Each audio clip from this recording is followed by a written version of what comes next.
تو فرینکلی جو انڈیا کا نیٹ ورک ہے یا جو انڈین پراکسیز ہیں پاکستان میں وہ خاصی مضبوط ہے، اور انٹرسٹنگلی کلیوہ صاحب وہ جب بھی چاہیں اور جس وقت بھی چاہیں ان کو نہ صرف آپریٹ کر سکتی ہیں بلکہ ان کو ایگزیکیوٹ بھی کرتی ہیں۔ اس کے پیچھے اجیت ڈوبل ہیں، چونکہ اجیت ڈوبل کو یہ ٹاسک دیا گیا ہے، سیپریٹسٹ ہیں اور یہ جو جہادی لیڈرز ہیں ان کو انہوں نے ایلیمینیٹ کرنا ہے۔ اب یہ والی بات، پہلے تو وہ کوئی اکا دکا فائر کا واقعہ ہو جاتا تھا، کوئی فینسنگ توڑ دی، کوئی یہ کر دیا، چھوٹی موٹی چیزیں ہو جاتی، اب ایک باقاعدہ جنگ شروع ہو چکی ہے۔ آج کل پاکستان کے مین سٹریم پرنٹ میڈیا کے اوپر خبریں آ رہی ہیں کہ جیسے کہ فار ایگزامپل ریسنٹلی کہ جماعت الدعوہ کا ایک شخص جو ہے وہ آزاد کشمیر راولہ کوٹ میں جو ہے وہ مار دیا گیا۔ کہا یہ جاتا ہے کہ انڈیا کی جو انٹیلیجنس فورسز ہیں وہ پاکستان کے اندر جماعت الدعوہ کے لوگوں کو مروا رہی ہیں۔ یہ انڈیا کی جو انٹیلیجنس ایجنسیز ہیں یہ پاکستان میں آپریٹ کیسے کرتی ہیں؟ فار ایگزامپل جو حافظ سعید کے گھر پہ جو حملہ ہوا تھا، جس پہ بھی پتہ چلا تھا کہ پتہ نہیں سعودی عرب اور یو اے سے لوگ انوالو ہوئے تھے۔ یہ بڑا الارمنگ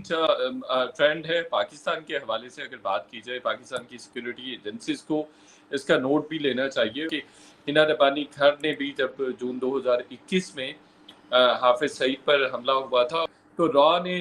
حافظ سعید کو بھی ایلیمینیٹ کرنے کی کوشش کی تھی۔ اس کے علاوہ انہوں نے جو حزب المجاہدین کے سربراہ ہیں سید صلاح الدین، اس کو بھی ایلیمینیٹ کرنے کی کوشش کی۔ اس کے بارے میں ڈفرینٹ طرح کی انفارمیشن اویلیبل ہے کہ وہ فائنینسر بھی تھے اور اس طرح کی کافی ساری چیزیں کرتے رہے ہیں ماضی میں، لیکن ماضی میں کرتے رہے ہیں۔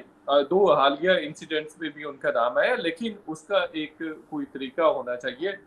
جس طرح سے اس کو ایلیمینیٹ کیا گیا ہے ابو قاسم کو، اور اس سے پہلے ہم نے دیکھا اسی سال میں دیکھا یہ چھٹا واقعہ تھا، بلکہ پولیس نے جو ایف آئی آر بھی درج کی ہے اس میں بھی یہ کہا گیا ہے کہ یہ چھٹا واقعہ ہے اسی طرح کا۔ اس سے پہلے ہم نے 20 فروری کو دیکھا تھا وہ سید خالد رضا کو کراچی میں ٹارگٹ کیا گیا تھا، ان کا تعلق البدر مجاہدین کے ساتھ تھا، اور وہ البدر مجاہدین آپ کو یاد ہوگا کہ جماعت اسلامی کا ایک طرح سے جہادی ونگ تھا۔ اور پھر ہم نے دیکھا اس کے 6 دن کے بعد ہی کراچی میں ایک اور ٹارگٹ کلنگ ہوتی ہے، یہاں راول پنڈی میں ٹارگٹ کلنگ ہوتی ہے، اور وہ بشیر احمد پیر جو تھے وہ بھی حزب المجاہدین کے تھے اور وہ خاصے کلوز سمجھے جاتے تھے سید صلاح الدین کے۔ اور اسی طرح سے پھر ہم نے کچھ عرصہ پہلے مصری زاہد ابراہیم کی بھی ہلاکت دیکھی تھی کراچی میں۔ تو تمام کے تمام ٹرینڈز میں ایک چیز کامن ہے کہ سب کو ایک تو اسی طرح سے اسیلنٹس آئے، ٹارگٹ کلرز آئے، انہوں نے موٹر سائیکلوں سے اترے، انہوں نے نشانہ بنایا، اور یہ تمام کے تمام ایسے لوگوں کو نشانہ بنایا گیا جو پہلے ماضی میں جہادی تنظیموں کے ساتھ وابستہ رہے ہیں۔ تو یہ تمام کے تمام جو انسیڈنٹس ہیں یہ انڈیکیٹ کرتے ہیں کہ یہ پیورلی شیورلی را کروا رہی ہے، را اس میں انوالوڈ ہے۔ تو انڈیا کو تھوڑی عقل سے کام لینا چاہیے، اور یہ تو بہت ویورڈ ہے، بہت کلیئر ہے کہ اس کے پیچھے اجیت ڈوبل ہیں، چونکہ اجیت ڈوبل کو یہ ٹاسک دیا گیا ہے۔ وہ ٹاسک ہوئے کہ انہوں نے تمام جو سیپریٹسٹ ہیں یا جو جہادی لیڈرز ہیں ان کو انہوں نے ایلیمینیٹ کرنا ہے۔ تو فرینکلی جو انڈیا کا نیٹ ورک ہے یا جو انڈین پراکسیز ہیں پاکستان میں وہ خاصی مضبوط ہے، اور انٹرسٹنگلی کلیوہ صاحب وہ جب بھی چاہیں اور جس وقت بھی چاہیں ان کو نہ صرف آپریٹ کر سکتی ہیں بلکہ ان کو ایگزیکیوٹ بھی کرتی ہیں۔ جیسے ابھی میں آپ کے ساتھ ایک اور بھی انٹرسٹنگ آسپیکٹ شیئر کروں کہ ابھی جو ریلیجیس رائٹس ہوئے ہیں پنجاب میں اور باقی جگہوں پہ، ان کے پیچھے بھی را نظر آتی ہے، کیونکہ جو پیٹرن تھا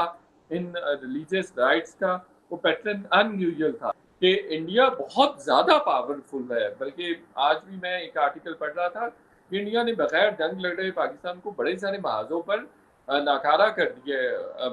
بہت سارے محاذوں پر اس کو پس پش ڈال دیا ہے، اور بہت سارے محاذوں پر اس کو شکست خوردہ کر دیا ہوا ہے۔ اور پاکستان اور افغانستان کے درمیان جو فاصلے ہیں وہ ایسا لگ رہا ہے کہ جب سے افغانستان میں طالبان کی حکومت آئی ہے تو ایسا لگ رہا ہے کہ اس وقت سب سے وہ تعلقات لووسٹ لیول پہ اس وقت جا چکے ہیں۔ اسلام آباد اور کابل کے درمیان کوئی ڈائریکٹ کانٹیکٹ نہیں ہے، کوئی رابطہ نہیں ہے، اور ایک جنگ والی سچویشن ہے وہ آپ کو بتانی ہے. مجھے کسی اور نے ایک اور ویڈیو بھی دی کہ پاکستان کی کوئی پوسٹ تھی بہت بڑی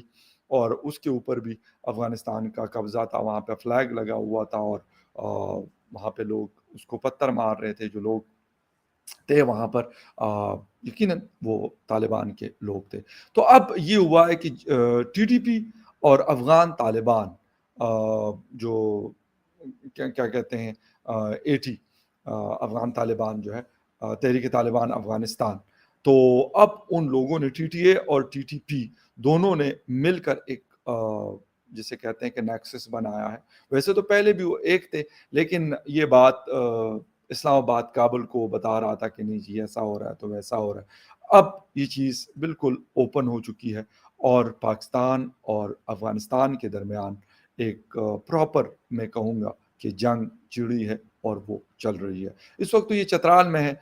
دوسری طرف تورخم بارڈر اور باقی چیک پوائنٹس بھی بند کیے گئے ہیں. اب یہ والی بات, پہلے تو وہ کوئی اکا دکا فائر کا واقعہ ہو جاتا تھا, کوئی فینسنگ توڑ دی, کوئی یہ کر دیا,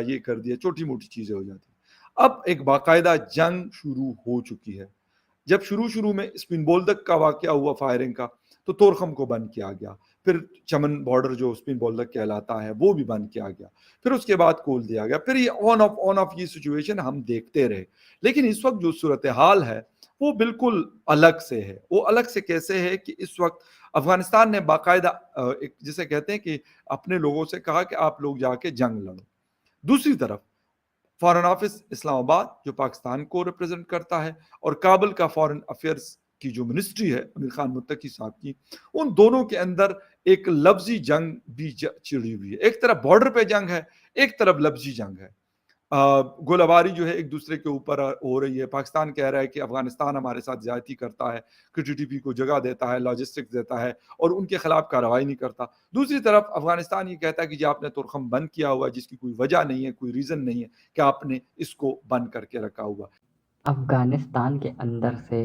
جب امریکن ٹروپس نے وڈرا کیا تو اس وقت عمران خان پرائم منسٹر تھے پاکستان کے, اور ان کا ایسا کہنا تھا کہ ہم نے غلامی کی زنجیریں توڑ دی ہیں اور اب ہمیں ذہنی آزادی مل چکی ہے, اور جو افغان طالبان ہیں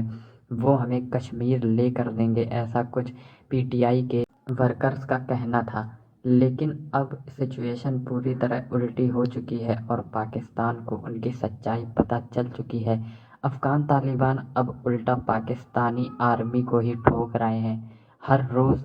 کئی حملے ہو رہے ہیں. ان کے بارڈر ایریاز کے پاس بھی ٹی ٹی پی کے بندے اندر گھس گئے ہیں اور انہوں نے بہت سارا لینڈ قبضہ لیا ہے پاکستان کا, اور پاکستان جو اپنے آپ کو ایک نیوکلیئر پاور کہتا ہے وہ کچھ بھی نہیں کر پا رہے ہیں, کیونکہ پاکستانی آرمی کو بھی پتہ ہے کہ جو افغان طالبان کی آرمی ہے وہ بہت ہی ٹف ہے, 20 سال سے لگاتار یدھ کر رہی ہے, جبکہ پاکستانی آرمی اس سمے کھیتی کر رہی ہے, بزنس کر رہی ہے, اسٹاک مارکیٹ میں ٹریڈ کر رہی ہے. اس لیے اب ان کو لڑنا بھی شاید بھول چکا ہوگا, اور اس سے کہیں نہ کہیں پاکستان کا انٹلیکٹ بھی پتہ چلتا ہے, کیونکہ افغان طالبان کو وہ مانتے تھے کہ اگر ان کی سرکار بن جاتی ہے افغانستان کے اندر تو ہماری اسٹریٹجک ڈیپتھ بہت ہی زیادہ ہو جائے گی, افغانستان ہمارا 5واں پروونس بن جائے گا. لیکن ہوا اس کے الٹ, کیونکہ پاکستانیوں سے افغان طالبان بھی اتنی ہی نفرت کرتے ہیں جتنا ٹی ٹی پی.